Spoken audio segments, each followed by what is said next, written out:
Beralih ke informasi komoditas pemirsa di mana harga emas merosot sekitar 2% di perdagangan Kamis melewati kembali batas psikologis di $4.000 Amerika per troy ounce yang sempat ditembus untuk pertama kalinya pada sesi sebelumnya. Di mana penurunan terjadi seiring penguatan dolar Amerika Serikat dan aksi ambil untung oleh investor setelah tercapainya kesepakatan gencatan senjata antara Israel dan Hamas. Emas spot anjlok hampir 2% menjadi $3.959 Amerika, sedangkan harga emas berjangka Amerika Serikat untuk kontrak pengiriman Desember ditutup merosot 2,4% di posisi $3.972 Amerika. Adapun sentimen datang dari kesepakatan gencatan senjata antara Israel dan Hamas yang merupakan tahap pertama dari inisiatif Presiden Donald Trump untuk mengakhiri perang di Gaza. Sementara itu di sepanjang tahun ini harga emas meroket sekitar 52%. Rally emas didorong kombinasi ketegangan geopolitik, pembelian besar-besaran oleh bank sentral, aliran dana masuk ke ETF emas, ekspektasi pembangkasan suku bunga The Fed, serta ketidakpastian ekonomi akibat tarif perdagangan. Kita beralih ke informasi mancanegara. Israel dan Hamas sepakat mengakhiri perang dengan menandatangani perjanjian gencatan senjata menandai terobosan terbesar dalam konflik yang terjadi selama 2 tahun terakhir. Meski disambut positif, sejumlah poin dalam rencana perdamaian belum dibahas, termasuk soal siapa yang akan meminta Gaza pasca perang dan juga masa depan Hamas. Israel dan Hamas sepakat mengakhiri perang Gaza dengan menandatangani perjanjian gencatan senjata, pembebasan sandera serta pertukaran tahanan, menandai terobosan terbesar dalam konflik yang terjadi selama 2 tahun terakhir. Dalam kesepakatan tersebut, Israel akan menghentikan pertempuran dan menarik sebagian pasukan dari Gaza.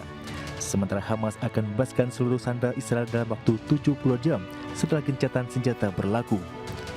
Sebagai imbalan, Israel akan membebaskan ratusan tahanan Palestina. Presiden Amerika Serikat Donald Trump menilai perjanjian ini dapat membuka jalan menuju perdamaian yang langgeng. Ia juga berencana menghadiri upacara penandatanganan resmi di Mesir, serta menyampaikan pidato di Knesset Parlemen Israel. Selain itu, armada truk bantuan kemanusiaan yang bawa makanan dan obat-obatan akan diizinkan masuk ke Gaza untuk membantu ratusan ribu warga sipil yang kehilangan tempat tinggal akibat serangan Israel. Jika terlaksana penuh, kesepakatan ini akan membawa kedua belah pihak lebih dekat dari upaya sebelumnya untuk menghentikan perang yang telah berkembang menjadi konflik regional, melibatkan Iran, Yaman, dan Lebanon, serta memperburuk isolasi diplomatik Israel. Meski disambut positif, sejumlah hambatan masih mengintai. Daftar nama tahanan Palestina yang akan dibebaskan belum difinalisasi. Hamas mendesak pembebasan sejumlah tokoh penting yang masih ditahan Israel. Lebih jauh, poin-poin dalam rencana perdamaian 20 Trump, termasuk soal siapa yang akan memerintah Gaza pasca perang dan masa depan Hamas masih belum dibahas. Berbagai sumber, IDX Channel. Dan selanjutnya dari bursa global pemirsa, di mana bursa ekuitas Wall Street berakhir melemah di perdagangan Kamis karena investor memilih melakukan konsolidasi posisi menjelang dimulainya musim laporan keuangan kuartal ketiga di tengah ketiadaan data ekonomi baru akibat penutupan pemerintah Amerika Serikat yang masih berlangsung. Di perdagangan Kamis, indeks Dow Jones Industrial Average ditutup turun di 0,52% menjadi 46.358. Indeks S&P 500 menyusut di 0,28% ke level 6.735. Dan indeks Nasdaq Composite terkoreksi di 0,08% ke posisi 23.024. Dan berikut update data terakhir penutupan dari Bursa Amerika dapat Anda saksikan grafis di layar televisi Anda, pemirsa, di mana Dow Jones, S&P 500, Nasdaq kompak mengalami pelemahan. Sementara untuk posisi level dan persentase pelemahan dapat Anda saksikan di grafis di layar televisi Anda. Sementara itu dari Eropa, bursa ekuitas Eropa melemah pada Kamis setelah aksi jual saham HSBC dan Ferrari menyeret indeks utama dari posisi rekornya, di mana ketidakpastian politik yang terus memburuk di Prancis juga membuat investor lebih berhati-hati. Indeks stok 600 ditutup turun di 0,43% menjadi 571,31.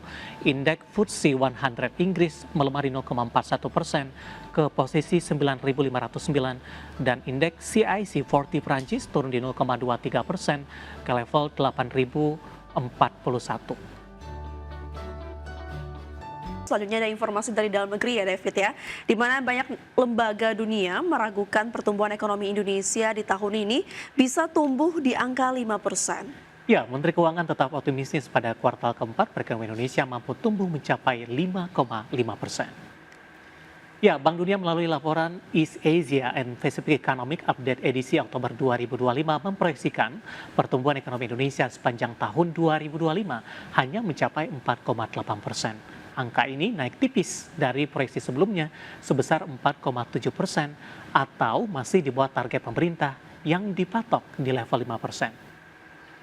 Menteri Keuangan Purbaya Yudi Sadewa mengakui adanya perlambatan ekonomi pada kuartal ketiga di 2025. Namun dirinya menyebutkan faktor domestik menjadi penyebab utama, termasuk dampak dari gelombang unjuk rasa yang sempat terjadi di sejumlah daerah beberapa waktu lalu. Namun meski demikian, Menkyu optimis perekonomian Indonesia akan kembali menguat pada kuartal keempat 2025. Purbaya memperkirakan pertumbuhan ekonomi di kuartal keempat dapat mencapai 5,5%. Yang ini didukung oleh peningkatan penyaluran kredit perbankan yang dibooster penempatan dana pemerintah sebesar Rp200 triliun di Bank Himpara. Mungkin ya triwulan ketiga akan lambat karena memang perlambatan kemarin kan Anda lihat demo itu kan, itu sebetulnya indikasi ekonomi yang lambat. Cuma kan triwulan keempat akan tumbuh lebih cepat kan.